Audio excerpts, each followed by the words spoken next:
Book का नाम शिखर पर मिलेंगे। Writer Jack Ziglar. समापन। शायद किसी पुस्तक को शुरू करने का यह एक असामान्य तरीका है, परंतु यह पुस्तक असामान्य है। यह पुस्तक आपके आपके परिवार, आपके भविष्य के बारे में और इस बारे में है कि आप उन सब में हर एक को और अधिक देकर किस तरह उनसे और अधिक पा सकते हैं। हमारा मानना है कि यह नकारात्मक सोच, नकारात्मक कार्य वह नकारात्मक प्रतिक्रिया का समापन है, या कम से कम समापन की शुरुआत है। यह समापन है पराजयवाद और निराशा का समापन, उससे कम के लिए तैयार हो जाने का जिसके आप अधिकारी हैं और जिसे पाने में आप सक्षम हैं। समापन है छोटी छोटी नगण्य बातों के बारे में छोटे विचार रखने वाले तुच्छ मस्तिष्क के छोटे लोगों के प्रभावित हो जाने का, जो कि मिस्टर व मिसिज औसत का धंधा है। संक्षेप में, यह आपके लिए भविष्य की सबसे घातक बीमारी है, नजरिए का सख्त हो जाने का समापन है। संपन्न जीवन के लिए आपका स्वागत है। अध्याय 1। जीवन की ओर ढंग। बोस्टन के लिए 2:20 वाली उड़ान। जॉन जोन्स न्यूयॉर्क में था। उसे बोस्टन जाना था, इसलिए वह एयरपोर्ट गया और उसने टिकट खरीद लिया। उसकी उड़ान में कुछ मिनटों का समय था, इसलिए वह वहाँ पर रखी हुई वजन मापने की मशीनों की तरफ चला गया। वह मशीन पर चढ़ा, अंदर एक सिक्का डाला और उस मशीन के अंदर से उसका भाग्यफल निकल कर आया। आपका नाम जॉन जोन्स है। आपका वजन 188 पाउंड है और आप बोस्टन के लिए 2:20 पर जाने वाली उड़ान पकड़ने वाले हैं। वह भुगच्चा रह गया क्योंकि सारी सूचना सही थी। उसे लगा कि इसमें कुछ तिकड़म है, इसलिए वह पुनः मशीन पर चढ़ा, दूसरा सिक्का डाला और उसका भाग्यफल निकल कर आया। आपका नाम अभी भी जॉन जोन्स है। आपका वजन अभी भी 188 पाउंड है और आप अभी भी बोस्टन के लिए 2:20 पर जाने वाली उड़ान पकड़ने वाले हैं। अब वह पहले से और अधिक चिंतित और परेशान हो गया, यह सोचकर कि इसमें कुछ चाल है। वह आदमी के प्रसाधन कक्ष में गया और उसने अपने कपड़े बदल लिए। एक बार फिर वह मशीन पर चढ़ा, उसमें सिक्का डाला और उसका भाग्यफल निकल कर आया। आपका नाम अभी भी जॉन जोन्स है। आपका वजन अभी भी 188 पाउंड है, परंतु आपकी बोस्टन के लिए 2:20 वाली उड़ान अभी अभी छूटी है। यह पुस्तक उन लोगों के लिए लिखी गई है जिनकी बोस्टन के लिए 2:20 वाली उड़ान छूट गई है, अथवा जिन्होंने इसके मंजिल पर पहुंचने से पहले ही चल देने का निश्चय कर लिया है। संक्षेप में, यह पुस्तक उन लोगों के लिए है जो अच्छे जीवन का बहुत सा हिस्सा गंवाते जा रहे हैं। यह आपको उन अतिरिक्त गुणों को पाने में मदद करने के लिए तैयार की गई है जिन्हें पाने के लिए आप में पात्रता और क्षमता है। हर शब्द को तौला गया है, हर विचार का मूल्यांकन किया गया है और हर बात पर सावधानी से विचार किया गया है। मैंने इसे एक बातचीत का रूप देने की भरपूर कोशिश की है ताकि आपको लगे कि आप और मैंने किसी प्राइवेट कॉन्फ्रेंस में आपके व आपके भविष्य के बारे में चर्चा कर रहे हैं। मुझे आशा है कि आप आशा व आशावादिता के संदेश को व्यक्तिगत रूप से ग्रहण करेंगे, क्योंकि यह पुस्तक उसी तरह से लिखी गई है। शुरुआत से ही मैं आशा, सफलता, प्रसन्नता, विश्वास और उत्साह के बीज बोऊंगा। मैं इन बीजों को पानी और खाद दूंगा और इसके अतिरिक्त कुछ और भी दूंगा। पुस्तक के ख़त्म होने तक फसल कटने को तैयार हो जाएगी, उसी अनुपात व राशि में जिसमें आपने इस पुस्तक के संदेश का उपयोग किया है। मैं इस बात पर बल देता हूँ कि यह सकारात्मक सोचने के ढंग वाली पुस्तक है, परंतु यह बहुत हद तक इससे भी कहीं अधिक है। शिखर पर मिलेंगे जीवन के सकारात्मक नजरिए की किताब है। यह सकारात्मक विश्वास की शक्ति है जो सकारात्मक सोच को सकारात्मक कार्य में बदलने के लिए आवश्यक अवयव है।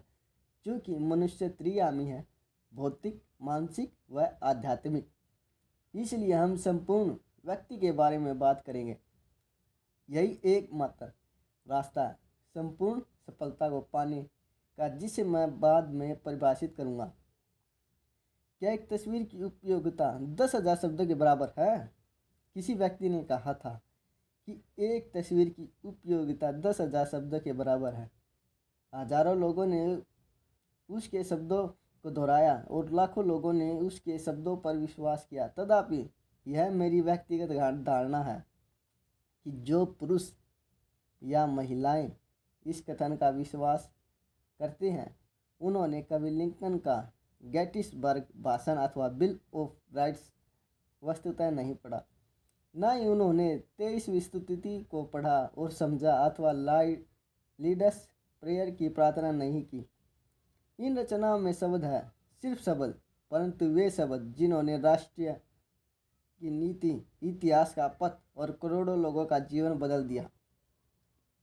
कुछ अन्य शब्दों का जीवन पर किस प्रकार आश्चर्यजनक असर हुआ है, इस बारे में आपको एक कहानी सुनाता हूँ।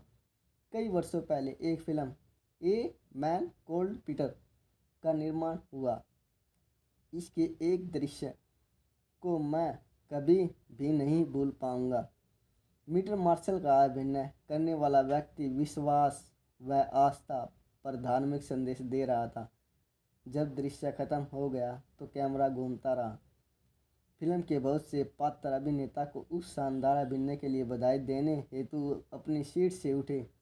उन अभिनय पात्रों में से एक, जो कि धार्मिक सभा की सदस्य थी, मार्जोरी रैम्बो नाम की एक अभिनेत्री थी। जब वह उस अभिनेता को बधाई देने गई तो यह स्पष्ट था कि उस स्थिति में भावनात्मक रूप से शामिल थी। मैं यह बताते समय साथ में यह भी जोड़ता हूँ कि यह एक सौभाग्य की बात कि कैमरा अभी भी चल रहा था, क्योंकि मार्जोरी रैम्बो चल नहीं सकती थी। वह एक मोटर दुर्घटना में घायल हो गई थी और 1 साल से एक कदम भी नहीं उठा सकती थी। परंतु जब उसने विश्वास और उत्साह के वे शब्द सुने तो वह उन शब्दों में निहित संदेश में पूरी तरह लीन हो गई। इतनी लीन हो गई कि एक तरह से उसने संदेश पर विश्वास कर लिया और फिर वह उठी, चली और चलती चली गई।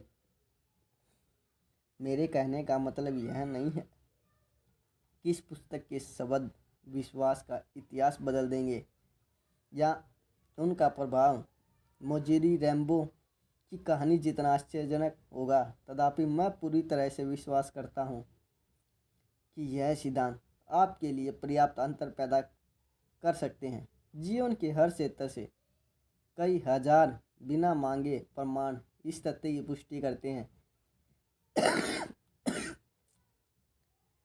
कि संपन्न जीवन की धारणाएं आपके हित में कारगर होंगी अगर आप उनके साथ काम करते हैं। आइए अब एक विचरात उत्तेजक आकृति पर नजर डालें। आपको कितने वर्ग दिख रहे हैं?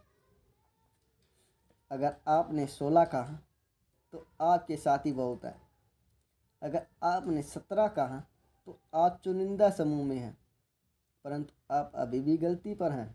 इससे पहले कि आप यह देखने के लिए पृष्ठ बदलें कि कलाकार ने इन वर्गों के साथ क्या किया है, आप यह देखने के लिए एक बार और नज़र क्यों नहीं डालते और कितने वर्ग आप ढूंढ सकते हैं। आप पृष्ठ उल्टें। जैसा कि आप देख सकते हैं कुल 30 वर्ग हैं। क्योंकि आप किताब अपने हाथों में पकड़े हुए थे, इसलिए कोई भी आंतरिक वर्ग बढ़ा नहीं सकता। मैंने सरलता से आपको यह दिखाया कि आप कहाँ पर थे। इससे 2 धारणाएं चिकित होती हैं। पहली, सरसरी नज़र की तुलना में गहन दृष्टि कहीं अधिक दिखाती है। क्या ऐसा नहीं है? वर्गों के संबंध में यह सच है और आपकी क्षमता व आपके भविष्य के बारे में भी यही सच है। दूसरी, हम में से अधिकांश को अक्सर स्पष्ट और उससे भी अधिक जो इतना स्पष्ट ना हो उसे बताने के लिए किसी दूसरे की जरूरत पड़ती है, क्योंकि शिक्षित करना, बाहर खींचना या बाहर निकालना। इसलिए इस पुस्तक का उद्देश्य आपके अंदर से और बड़े तथा और सक्षम व्यक्ति को बाहर खींचना होगा। मैं इस बात से सहमत हूँ कि आपको इस पुस्तक से बहुत कुछ मिलेगा, परंतु उससे भी अधिक महत्वपूर्ण यह है कि यह पुस्तक आप में से और बहुत कुछ बाहर निकालेगी। विचारों का सिलसिला शुरू करना। जब आप पढ़ें तो मैं आपसे चाहूँगा कि आप ऐसा महसूस करें कि आप और मैं साथ साथ हैं और मैं आपसे बात कर रहा हूँ, वह आपसे सवाल पूछ रहा हूँ। ज़रूरत के मुताबिक ज़्यादातर सवाल हाँ या ना किस्म के होंगे। उन अवसरों पर जब मैं सवाल पूछूं जिसका आपको जवाब देना है, तो मैं आशा करता हूं कि कुछ रुक कर आप सावधानी पूर्वक सोच कर जवाब देंगे।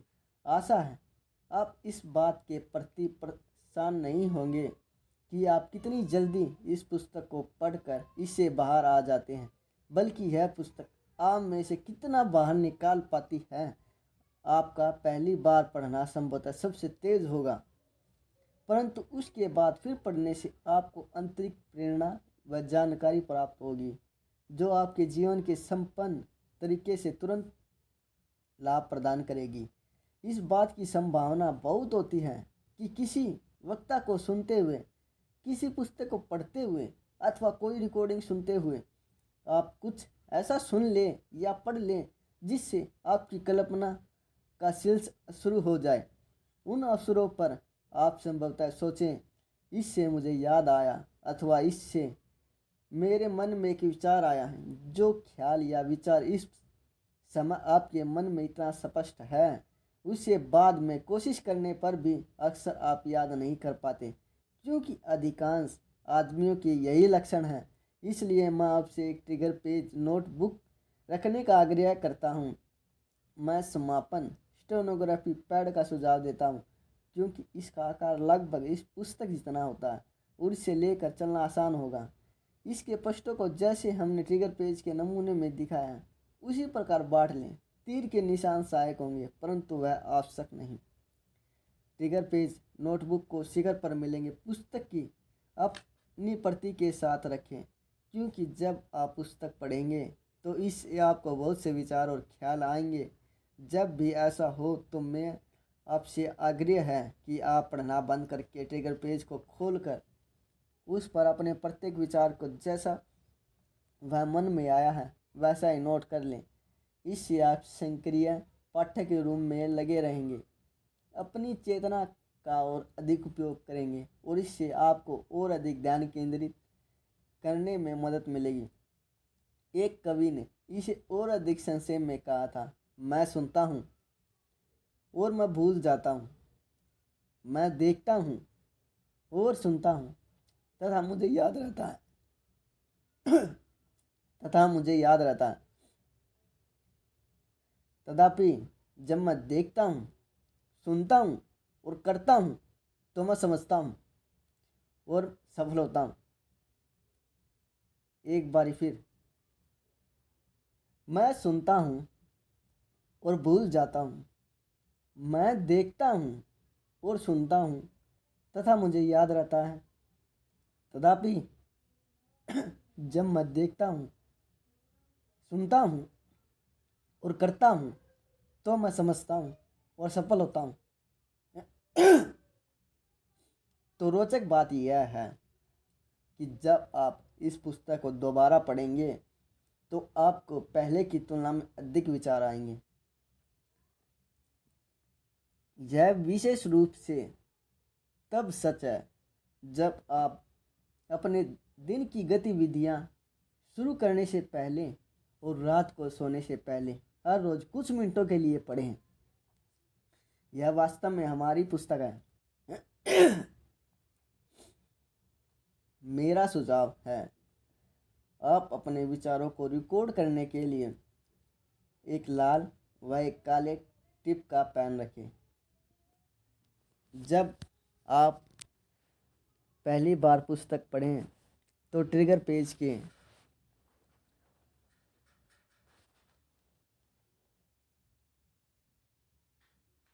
आप पहली बार पुस्तक पढ़ें तो ट्रिगर पेज के खंड 2 में लाल पेन प्रयोग कर शुरू करें, या उसके बाद पढ़ने पर काला पेन इस्तेमाल करें व ट्रिगर पेज के खंड 2 की ओर चलते जाएं।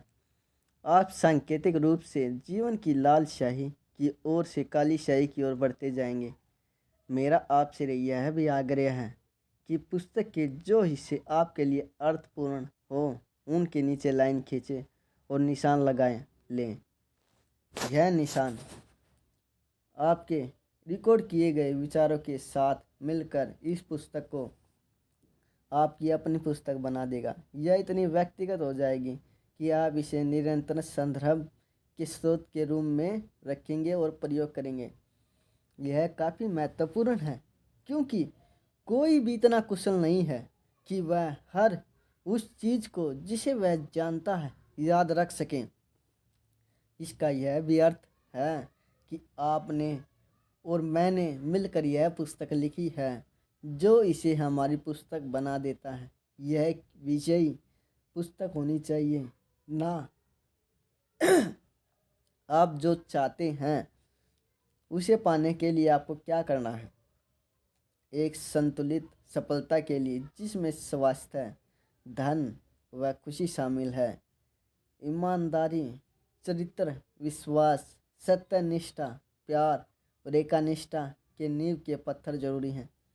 जैसे जैसे आप जिंदगी में आगे और ऊपर बढ़ते जाएंगे तो आप पाएंगे कि अगर आपने इन सिद्धांतों में से किसी के साथ समझौता किया तो जिंदगी जो कुछ आपको देने वाली है उसका एक भिखारी के बराबर अंश ही आप पा सकेंगे। अगर आप बेईमानी, कपट या जालसाजी का प्रयोग करते हैं तो हो सकता है आप धन हासिल कर लें, परंतु आपके पास सच्चे दोस्त कम होंगे और मानसिक शांति बहुत कम होगी। वह सफलता नहीं है। मैं उस व्यक्ति से जो सहमत हूँ जिसने कहा था आप सबसे ऊंचे तभी चढ़ते हैं जब उस स्तर पर रुके रहते हैं। वह व्यक्ति जो लाखों कमाता है परंतु प्रक्रिया में उसका स्वास्थ्य नष्ट कर लेता है, वह वास्तव में सफल नहीं है। जो कॉर्पोरेट एग्जीक्यूटिव शिखर के लिए चढ़ाई में अपने परिवार से छूट हट जाता है वह सफल नहीं है।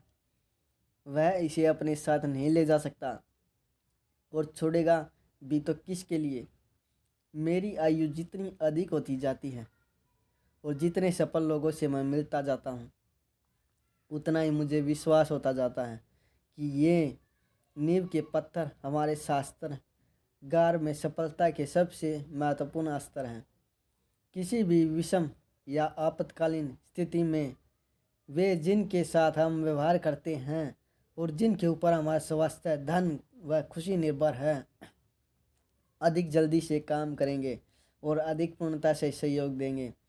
अगर हमारी विश्वसनीयता संदेह से परे है, योग्यता महत्वपूर्ण है परंतु विश्वसनीयता अधिक महत्वपूर्ण है। काश आपसे उन बहुत से सुंदर, प्रभावपूर्ण, प्रतिभा संपन्न एवं निपुण लोगों का परिचय करा पाता जिसने मैं अपनी यात्रा के दौरान मिला हूँ और बिल कलेक्टर के सामने सिर्फ एक कदम की दूरी पर और कानून से सिर्फ 2 कदम आगे रहते हैं। वे हमेशा किसी सौदे व तेजी से पैसा कमाने की तलाश में रहते हैं। वे कभी ऊंचे नहीं जाते क्योंकि उनके पास कोई नींव नहीं होती।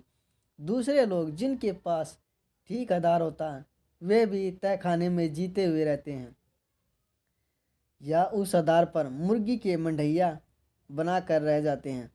बहुत बार वे संपन्न जीवन के लिए अपनी प्रतिभा का प्रयोग करने हेतु सारे कदम नहीं उठाते।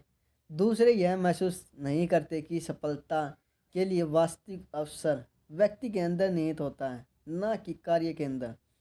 और यह कि आप शिखर तक सबसे अच्छे तरीके से तभी जा सकते हैं जब आप चीज़ें की तह तक जाएं और फिर एक एक करके उन सीढ़ियों को चढ़ें। वे यह नहीं जानते कि सफलता और खुशी सहयोग से हासिल होने वाली चीज़ें नहीं हैं, बल्कि इन्हें चुना जाता है। और आप एक तरह से, जैसे कि आप पाएंगे, चुनते हैं कि आप ज़िंदगी में क्या चाहते हैं। आइए अब हम उन चीज़ों की सूची बनाएं जिन्हें आप अपनी ज़िंदगी के कल में होना, करना या पाना चाहते हैं। बाद में आप संभवतः इस सूची में अतिरिक्त चीज़ें जोड़ देंगे। एक शुरुआत करने वाले के रूप में आप संभवतः अधिक व बेहतर दोस्त और अधिक व्यक्तिगत विकास, बेहतर स्वास्थ्य और अधिक धन और अधिक खुशी और अधिक सुरक्षा और अधिक फुर्सत का वक्त, आगे बढ़ने के अवसर और अधिक मानसिक शांति और अधिक सच्चा प्यार और अधिक समर्थ होने की योग्यता और अपने साथियों के लिए और अधिक अंशदान देना चाहते हैं।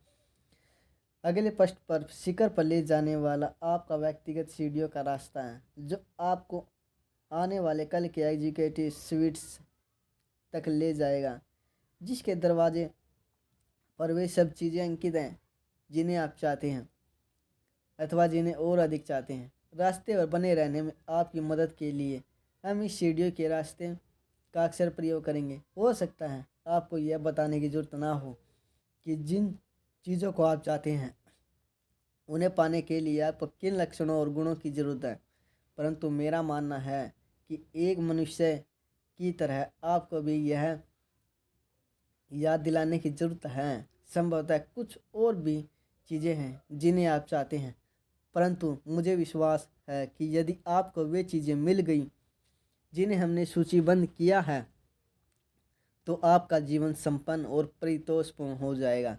इस बात की प्रबल संभावना है कि इस वक्त आपके पास वे सारी चीज़ें ना हों जिन्हें आप जीवन के आने वाले कल में चाहते हैं और जिसकी अपेक्षा करते हैं। सौभाग्य से वे सब उपलब्ध हैं और आपने जिन हद तक उनके संभव होने के सपने देखे थे, उससे कहीं अधिक सीमा तक आप उन्हें प्राप्त कर सकते हैं। मन की उपलब्धता के बारे में दृढ़ता से कहता हूँ, परंतु जिस तरह यदि आप एक वेल्टलिफ्टर, भारोत्तोलक होना चाहते हैं, तो आपको अपनी मांसपेशियाँ विकसित करनी चाहिए। उसी प्रकार जीवन की कीमती चीज़ों की तिजोरी को खोलने के लिए और उसमें से उन चीज़ों को निकालने के लिए जिन्हें आप चाहते हैं और जिनकी आप में पात्रता है, आपको कुछ गुण विकसित करने होंगे। 6 पायदान, और आप वहाँ होंगे। मुझे पूरा विश्वास है कि जिन अच्छी चीज़ों का मैंने वर्णन किया है वे आपके लिए उपलब्ध हैं, परंतु मुझे इस बारे में कहीं अधिक विश्वास है। और यदि आप वास्तव में उन चीज़ों को चाहते हैं जिन्हें हमने सूचीबद्ध किया है, तो उन्हें प्राप्त करने के लिए आपको 6 विशिष्ट कदम उठाने चाहिए।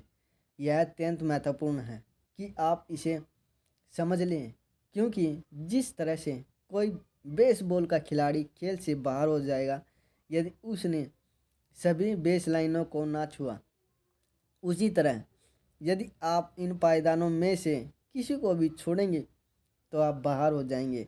मेरा एक अच्छा मित्र और एक प्रमुख सेल्स तकनीक विशेषज्ञ है, डिक गार्डन, इन कदमों को ससेब ऊपर चढ़ने की दर कहता है। वह लड़का जो किसी नौजवान महिला से परिचय कराए जाने पर तुरंत उसे चूमने की कोशिश करता है, वह उस महिला के द्वारा अपने बारे में एक प्रणय करने वाले के रूप में गंभीरता से विचार करने के अवसर को खो देता है। वह विद्यार्थी जो साधारण अंकगणित से सीधे रेखा गणित की ओर बढ़ने की कोशिश करता है, वह अत्यंत निराशापूर्ण स्थिति का सामना करेगा। वह सेल्समैन जो भावी ग्राहक को अपना परिचय देता है और फौरन ऑर्डर लिखने की कोशिश करता है, और वह सेल गवा देगा और इस प्रक्रिया में दुर्भावना पैदा करेगा। प्रेरणा करने वाले व्यक्ति ने, विद्यार्थी ने और सेल्समैन ने बहुत से कदमों या चढ़ाई की, पायदानों पर छलांग लगा दी और विफल हो गए। उनमें से हर एक की सफलता के कई बेहतर अवसर होते हैं यदि उन्होंने सारी पायदानें चढ़ी होती। अब स्वाभाविक है कि कुछ लोग दूसरों की तुलना में जल्दी पायदान चढ़ सकते हैं, परंतु यदि आप सारी पायदान चढ़ते हैं तो आप उन चीज़ों को पाने के बारे में कई अधिक निश्चित हो सकते हैं जिन्हें आप वास्तव में पाना चाहते हैं। आपके शिखर के लिए सीढ़ियों के रास्ते के बराबर में शिखर के लिए एक एलिवेटर है। जैसा कि आप देख सकते हैं, एलिवेटर पर खराब है का साइन बोर्ड लगा हुआ है। जहाँ पर मैं खड़ा हूँ वहाँ से शिखर के लिए ले जाने वाला एलिवेटर खराब था, खराब है और खराब रहेगा।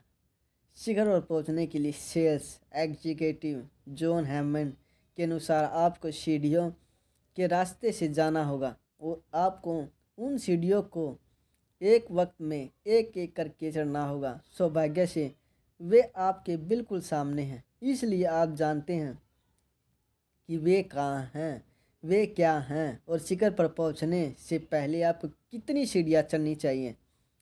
जैसा कि आप शिखर के लिए सीढ़ी के रास्ते पर चढ़ना शुरू करते हैं तो आपकी पहली पायदान सीढ़ी होगी एक स्वस्थ आत्म छवि विकसित करना।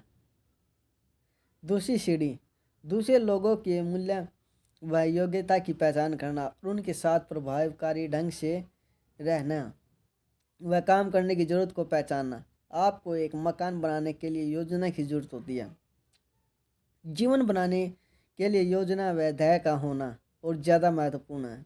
चौथा और पांचवी सीढ़ी कि आपका सोचने को नज़रिया सही हो और आप काम करने के इच्छुक हो। शिखर पर मिलेंगे के पृष्ठों के अंदर ही आप सीखेंगे कि मूल्य अदा करने के बजाय आप वास्तव में मूल्य का आनंद लेते हैं। मैं इसलिए कहता हूँ क्योंकि सफलता का मूल्य असफलता के मूल्य से बहुत कम है। यह स्पष्ट हो जाता है जब आप जीवन में असफलता की तुलना सफलता से करके देखते हैं। तथापि गुमराह मत होइए, क्योंकि आपको काम भी करना पड़ेगा, परंतु किसी काम के नीरस होने अथवा उल्लासपूर्ण होने में अंतर आपकी सोच के तालमेल का है। छठी सीढ़ी है कि आप में उत्तमता के लिए तीव्र इच्छा भी होनी चाहिए। आपके अंदर बहुत सी इच्छा होनी चाहिए और आप एक मुक्त उद्यम व्यवस्था में रहने चाहिए ताकि आप अपनी नियति पर काबू रख सकें। सौभाग्यवश आपके पास सफलता के लिए जरूरी सभी गुण हैं। आपके पास थोड़ा चरित्र, विश्वास, सत्यनिष्ठा, ईमानदारी, प्यार व एकनिष्ठा है। आप अपने बारे में और अपने साथियों के बारे में कुछ चीज़ों को पसंद करते हैं।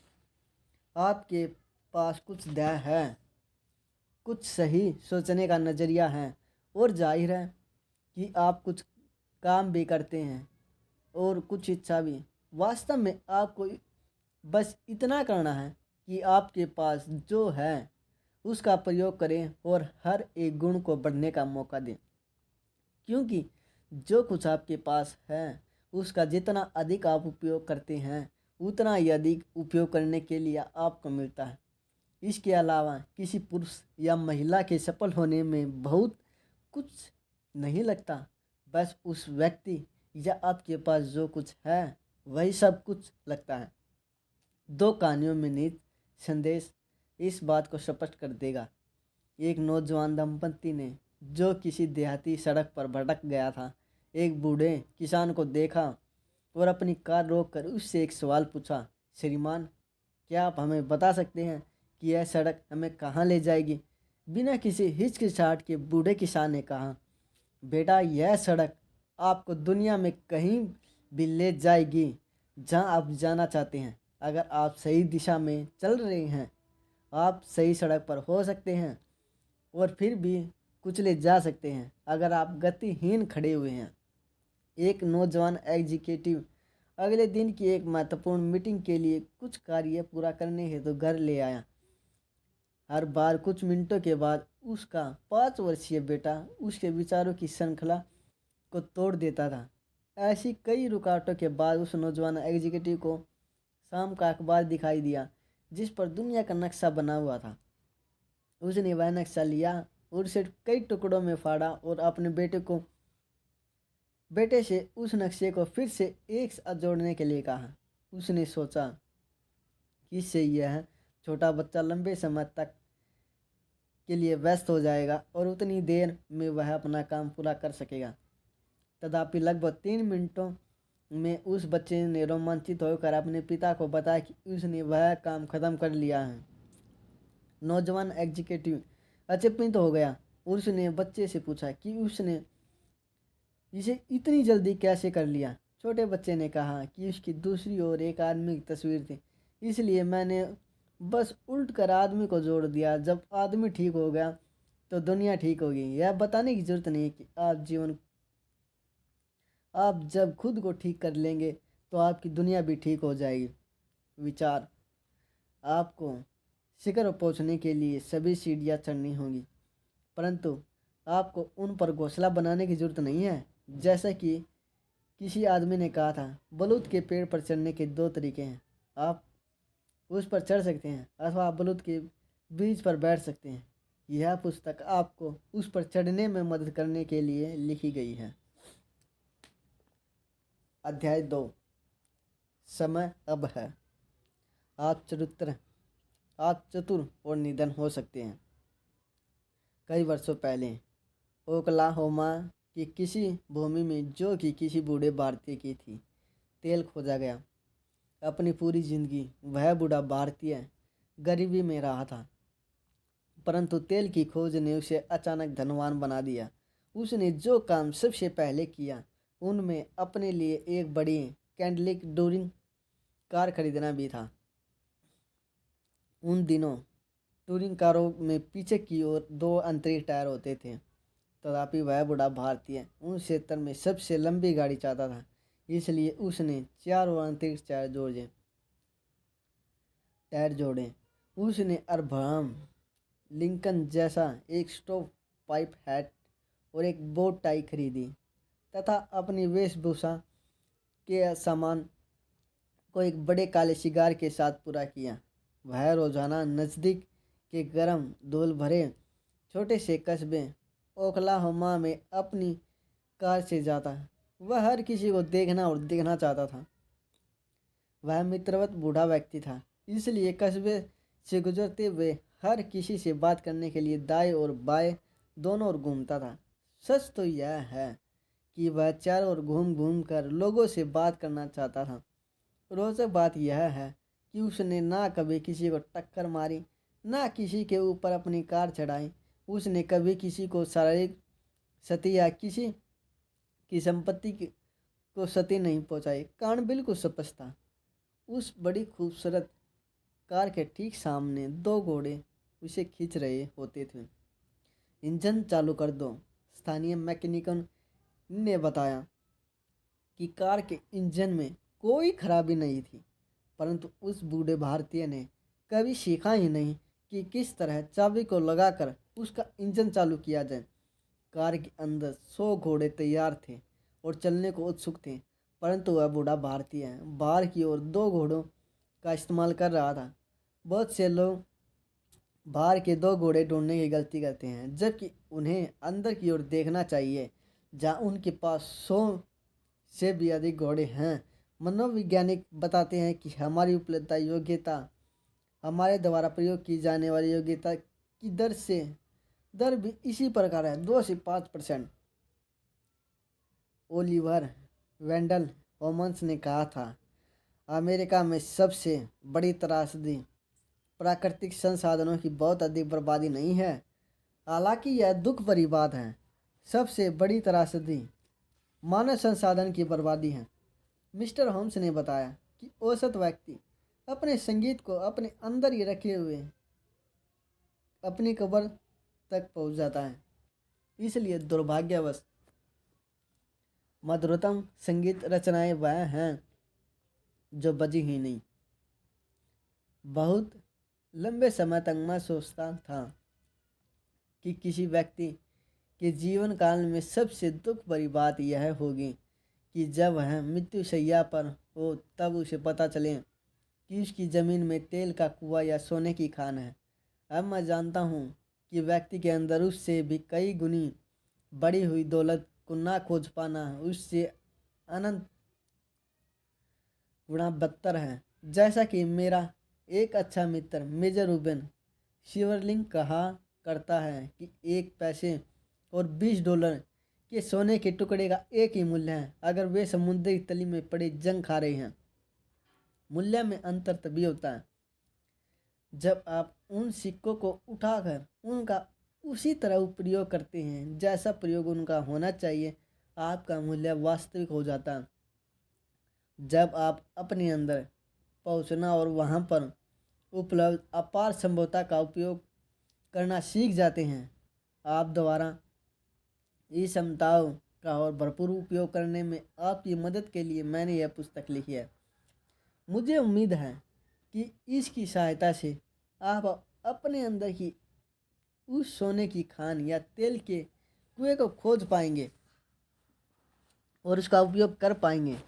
अगर आपके लिए प्राकृतिक संसाधनों का कभी भी उपयोग नहीं किया जाता तो वे पृथ्वी ग्रह के प्राकृतिक संसाधनों के विपरीत बर्बाद व खत्म हो जाएंगी।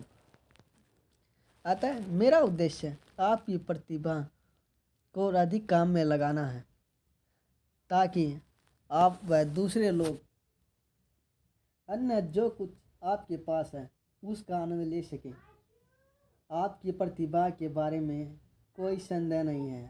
आपके पास यह निसंदेह है और अब आपका इसका उपयोग करना शुरू करने जा रहे हैं ताकि निपुण व निर्धन अगर आप निर्धन हैं होने के बजाय आप निपुण और समृद्ध हो सकें। कूड़े के ढेर वाली सोच। कई वर्षों पहले मैंने एक दार्शनिक को कहते सुना था, आप जहाँ हैं वहाँ इसलिए हैं क्योंकि वहीं वह जगह है जहाँ पर आप होना चाहते हैं। मैं इस विचार से सहमत हो गया और मैंने इसे दूसरे के सामने भी दोहराया। फिर एक दिन देर रात मैं बर्मिंघम अलाबामा में था और कार से मेरिडियन मिसिसिपी जा रहा था। अगली सुबह मेरिडियन में होना मेरे लिए महत्वपूर्ण था क्योंकि सड़क की मरम्मत की जा रही थी, इसलिए मैं सहायता के लिए एक सर्विस स्टेशन पर रुका। परिचारक ने मुझे सर्वोत्तम रास्ता बताया और यहाँ तक कि एक नक्शा भी बना कर दिया। उसने मुझे आश्वस्त किया कि यदि मैं नक्शे के अनुसार चला तो मैं समय से काफ़ी पहले मेरिडियन पहुँच जाऊँगा। मैंने बिल्कुल उस निर्देशों का पालन किया और फिर भी 1 घंटे बाद मैं उस वक्त की अपेक्षा जब उसने मुझे निर्देश दिए थे मेरिडियन से और 45 मील की दूरी पर हो गया। जाहिर है और वहाँ पर इसलिए नहीं था क्योंकि मैं वहाँ पर होना चाहता था। मैं वहाँ पर इसलिए था क्योंकि किसी व्यक्ति ने मुझे गलत निर्देश दिए थे। मैं आपसे वही चीज़ कह सकता हूँ। यदि आप निर्धन, मायूस और निराश हैं, यदि आप अपने परिवार या कैरियर में परस्पर मेल नहीं बिठा पा रहे, तो मैं यह बिल्कुल विश्वास नहीं कर सकता कि इन स्थितियों या परिस्थितियों को आप वास्तव में चाहते हैं। ऐसा हो सकता है, बिल्कुल हो सकता है कि आपको गलत निर्देश मिल गए हों जिन्होंने आपको नकारात्मक रूप से प्रभावित कर दिया हो और जिनके कारण आप कूड़े करकट वाली सोच से पीड़ित हो गए हैं। अब इस विचार के साथ इतने भी आराम से मत आ जाइए कि आपकी कोई भी या सभी समस्याएं किसी और की गोदी में डाल दी जाए, क्योंकि जैसा कि आप देखेंगे अगर आपकी गुजरी हुई स्थिति के लिए किसी अन्य को दोषी करार दे भी दिया जाए तो भी आपके भविष्य का विकास और प्रगति पूरी तरह से आपके लिए कंधों पर टिकी हुई है। आइए मैं इसे समझाऊं। एक बड़े दक्षिणी शहर में एक आकर्षक नया शॉपिंग सेंटर है जो शहर के उस स्थान पर है जहां पर पहले कूड़े करकट का ढेर हुआ करता था। एक शताब्दी से भी अधिक समय तक किसी ने भी उस स्थान को कूड़े करकट के ढेर के अंतरिक्ष कुछ नहीं देखा था। तथापि लगभग 25 वर्ष पहले कुछ प्रगतिशील सोच वाले नागरिकों ने इस स्थान को एक खूबसूरत नए शॉपिंग सेंटर के रूप में देखना शुरू किया। उन्होंने तुरंत वहां पर कूड़ा करकट डालना बंद कर दिया और उन्होंने अच्छी व साफ मिट्टी को ढोकर उस पर एक शताब्दी पुराने कूड़े करकट के ऊपर डालना शुरू किया। उन्होंने ऐसा तब तक किया जब तक कि एक दृढ़ व मजबूत नींव तैयार नहीं हो गई। ऐसी नींव के ऊपर उन्होंने एक आकर्षक नए शॉपिंग सेंटर का निर्माण किया, परंतु वास्तव में यह एक शॉपिंग सेंटर कूड़े करकट के ऊपर बना है ना। मैं यह कहानी आपको इसलिए बता रहा हूँ क्योंकि इस बात की संभावना है कि समय गुजरने के साथ लोग आपके दिमाग में कूड़ा करकट डालते रहे हैं। तथापि जो चीज़ आपको समझनी चाहिए वह यह है कि यदि अतीत में आपके दिमाग में कूड़ा करकट डाल दिया गया है तो इससे वास्तव में कोई फर्क नहीं पड़ता। आप उस सारे कूड़े करकट पर काबू पा सकते हैं। इसलिए मैं आपसे कहने जा रहा हूँ, जन्मदिन मुबारक हो, क्योंकि आज आपके शेष जीवन का पहला दिन है। अतीत बीत चुका है और जिस तथ्य को आपने अभी तक पढ़ा है वह बताता है कि आप एक महान भविष्य के लिए आधार निर्माण की प्रक्रिया में हैं। चेतावनी, कूड़ा करकट संभवतः आपके दिमाग में एक लंबे समय तक डाला गया है। असलियत में हमें समझना चाहिए कि कुपोषण से पीड़ित किसी व्यक्ति के पूरे शारीरिक स्वास्थ्य को केवल एक अच्छे संतुलित आहार को खिलाकर पुनः ठीक नहीं किया जा सकता, चाहे वह आहार कितना भी बड़ा और अच्छा क्यों ना हो। इसलिए कृपया यह समझ लें कि फिलहाल जो हम कर सकते हैं वह यह है कि कूड़े करकट को सकारात्मक सोच व सही मानसिक नज़रिए की पतली सी परत से ढक दें।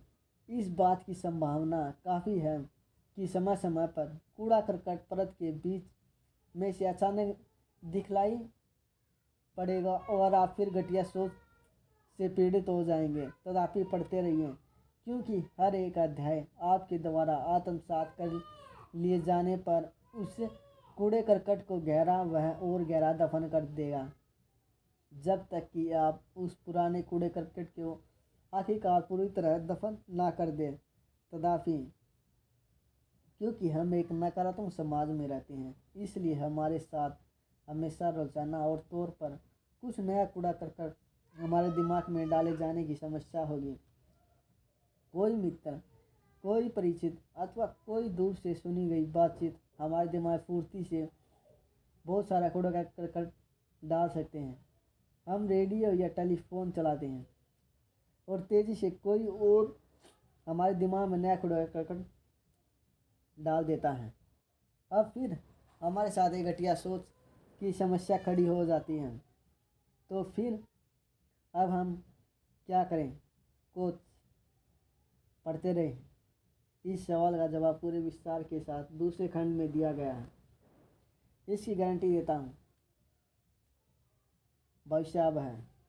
मनोवैज्ञानिक एक स्फूर्तिदायक क्षेत्र विकसित हुआ जो अतीत के सारे पुराने कूड़े करकट को नहीं खोदता। यह अतीत की समस्या को बार बार कहकर लकड़ी का बुरादा नहीं बिछाता, बल्कि यह भविष्य की आशा से संबंधित है। यह समस्या प्रति संचेत नहीं बल्कि समाधान के प्रति संचेत है और इसके परिणाम बड़े उत्साहजनक रहे हैं। विलियम ग्लासर की एक रोचक पुस्तक स्कूल्स विदाउट फेलियर इसी मूल्य सिद्धांत का पालन करती है और इस पुस्तक में डॉक्टर ग्लासर ने कुछ कार्यक्रमों का वर्णन किया है जो उन युवाओं के मामले में कारगर हैं जिन्होंने कूड़ा, पराजय, निराशा और विफलता के अलावा बाकी कुछ नहीं जाना। वह भविष्य की आशा के बारे में बात करता है, न कि अतीत की समस्या और व्यक्तिगत के बारे में। सकारात्मक रास्ता अपनाने से और विद्यार्थी को बेहद प्रोत्साहित करने से उसके परिणाम चकित करने देने वाले रहे हैं। असल में यह अभी भी आदमी को 2000 वर्ष पहले धर्म प्रचारक पौल द्वारा पवित्र बाइबल में दी गई सलाह की तरफ से ले जाता है, जब उन्होंने कहा था, अतीत में पढ़ी हुई चीज़ों को भूलकर मैं मंजिल की ओर अग्रसर हूँ। पौल ने ये शब्द रोमन जेल में लिखे थे जब वह मृत्यु के करीब थे।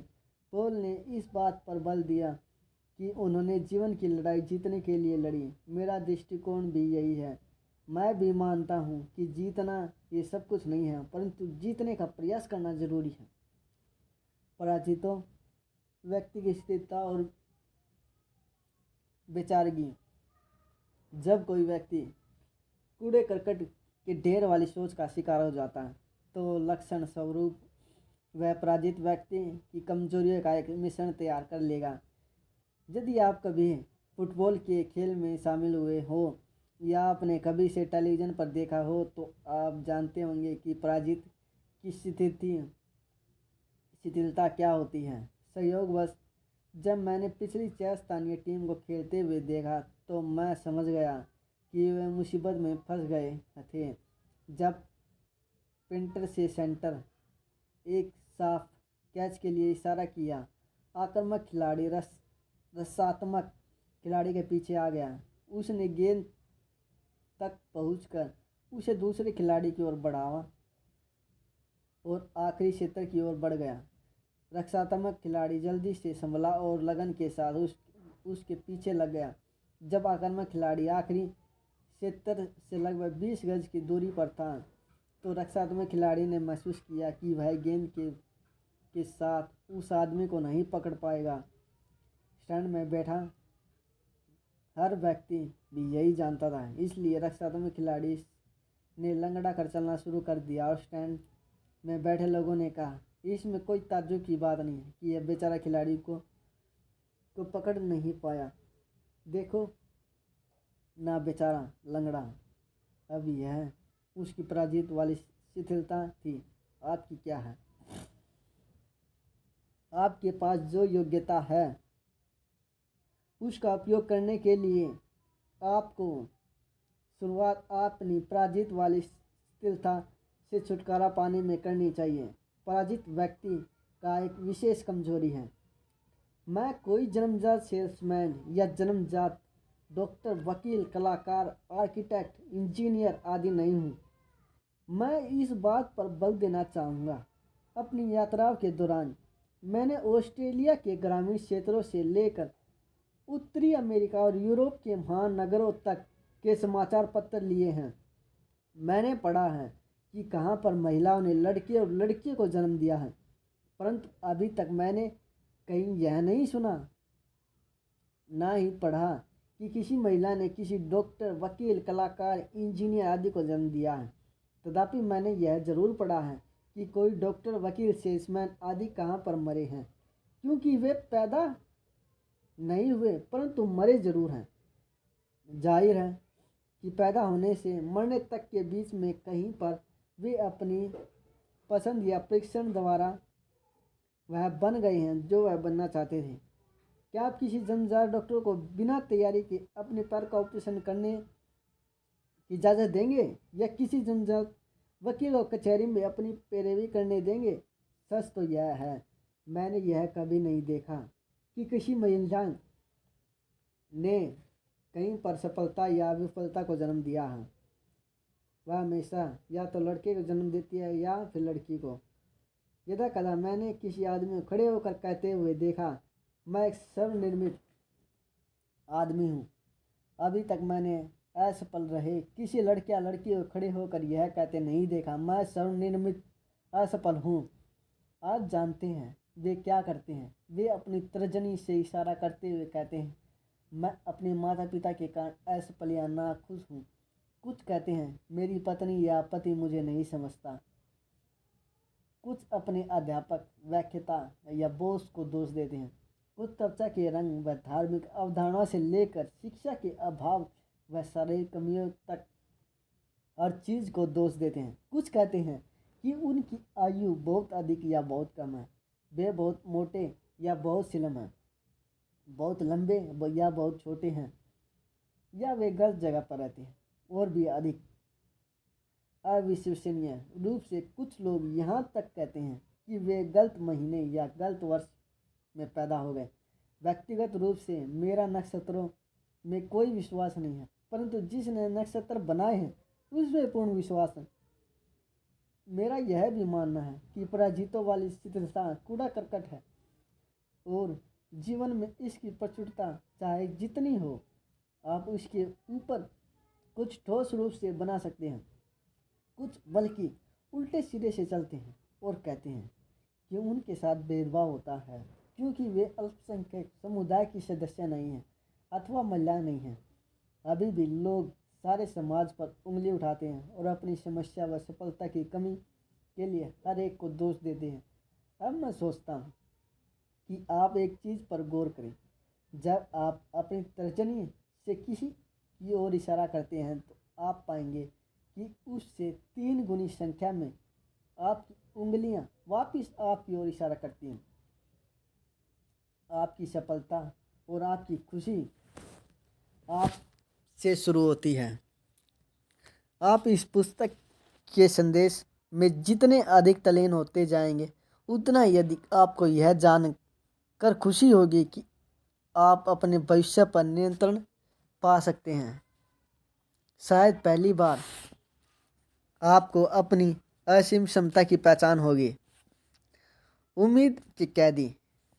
निश्चित रूप से जीवन का सबसे दुखद अनुभव किसी को यह कहते सुना है, काश मैं उसकी तरह बात कर सकता, दौड़ सकता, गा सकता, नाच सकता, सोच सकता, एकाग्रचित हो सकता आदि। और आवाज़ धीरे धीरे सन्नाटे में गुम हो जाती है।